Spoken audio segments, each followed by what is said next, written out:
Bonjour à tous, c'est Thomas Ludovox, bienvenue dans ce Ludo Chrono. Aujourd'hui, je vais vous parler d'Asante.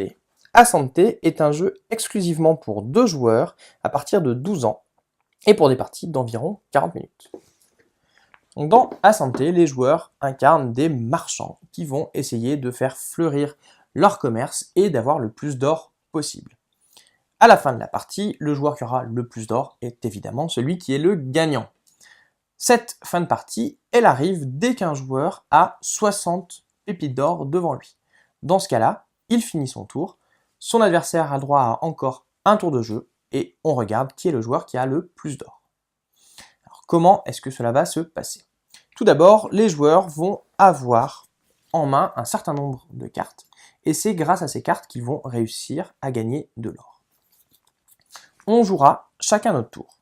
Quand c'est à mon tour de jouer, je vais récupérer 5 petits marqueurs d'action. Chaque marqueur d'action me donne le droit d'effectuer une action. Et à chaque fois que j'effectuerai une action, je donnerai le marqueur à mon adversaire pour qu'il joue le tour prochain. Il y a d'abord une phase de pioche. Dans cette phase de pioche, j'utilise, si je le souhaite, une action pour piocher une carte. Si cette carte ne me plaît pas, j'ai le droit de la défausser et de utiliser une nouvelle action pour piocher une nouvelle carte.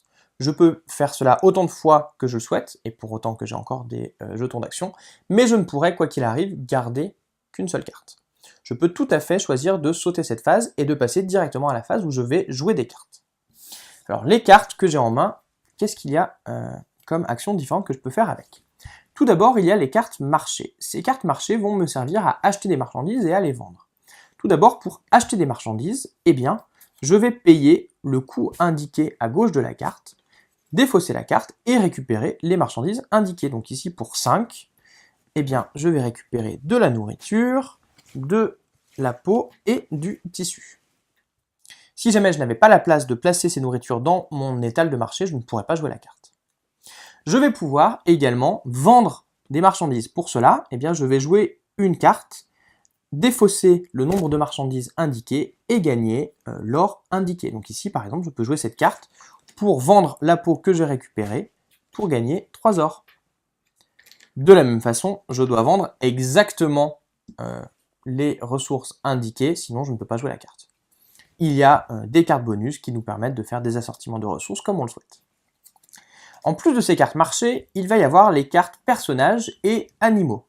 Ces cartes-là, il me faut encore une fois une action pour les jouer, et elles ont un effet que je vais appliquer immédiatement. Ces effets peuvent me permettre de récupérer des cartes, de récupérer des marchandises, d'échanger des marchandises, enfin, il y a beaucoup d'effets différents. Je vais pouvoir aussi éventuellement prendre des marchandises ou de l'or à mon adversaire.